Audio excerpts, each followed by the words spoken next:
Hello, welcome all. आपल्या सर्वांचं मनपूर्वक स्वागत. नुकतीच आता ITIची जी अलॉटमेंट लिस्ट आहे ती आता जाहीर झालेली आहे. तर या अलॉटमेंट लिस्टमध्ये प्रत्येकाला जो ट्रेड मिळाला आहे तो ट्रेडमध्ये त्याला कोणता कोणता ट्रेड मिळाला आहे याच्याबद्दल तुम्हाला कल्पना असेल. तर आज दिनांक 15 जुलै 2024 पासून जे आहे तिथं ॲडमिशन सुरू झाले आहे आता. तर आपल्याला कोणते कोणते जे डॉक्युमेंट्स आहेत ते आपल्याला इथं आवश्यक आहेत ते आपण बघूया याच्यामध्ये ITIच्या प्रवेशकरिता. तर पहिले जे डॉक्युमेंट आहे ते आहे 10वीची मार्कशीट.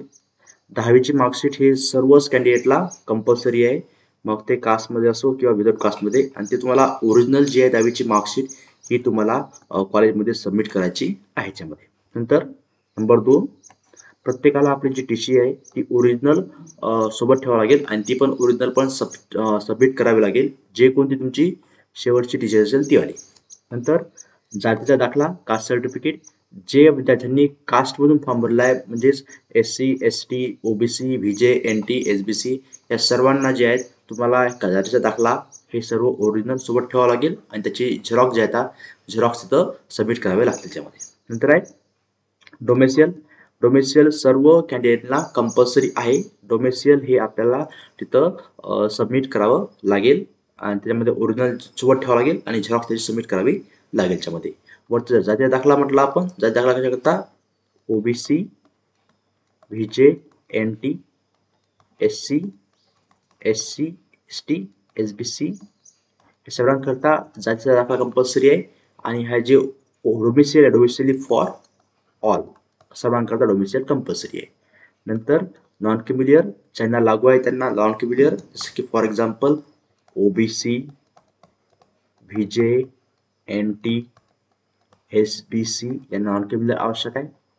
नंतर एक राहते एक EWS सर्टिफिकेट.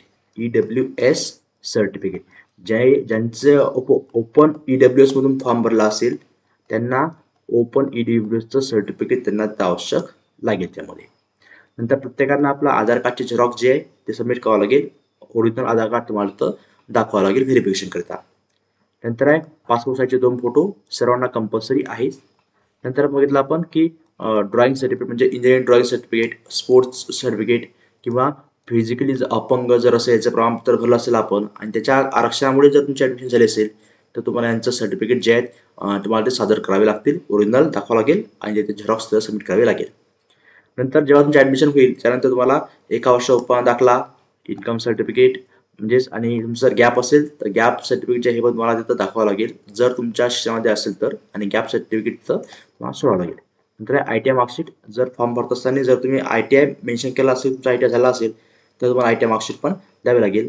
आणि ॲडमिशन झाल्यानंतर तुम्हाला हे जे 4 गोष्टी आहेत कोणते, 1 वर्ष इन्कम सर्टिफिकेट, नंतर तुमचं राशन कार्ड आणि बँकेचं पासबुक वगैरे पासबुक यासारख्या ज्या गोष्टी आहेत त्या गोष्टी तुम्हाला सबमिट कराव्या लागतील. सध्या ॲडमिशनकरिता तुम्हाला जवळपास जे आहेत 10वीचे मार्कशीट, TC, जातीचा दाखला, डोमेसियल, नॉन क्रिमिलियर, आधार कार्ड, पासपोर्टचे फोटो आणि तुम्हाला वाटतं तर लागू असेल तर गॅप सर्टिफिकेट आणि ड्रॉइंग, स्पोर्ट, PW सर्टिफिकेट याच्यापैकी लागेल जे तुम्हाला आवश्यक असेल ते.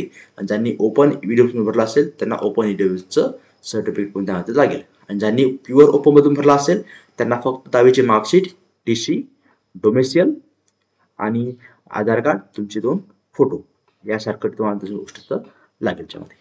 सो ठीक आहे, सर्वांनी ॲडमिशन करून घ्या. All the best for all.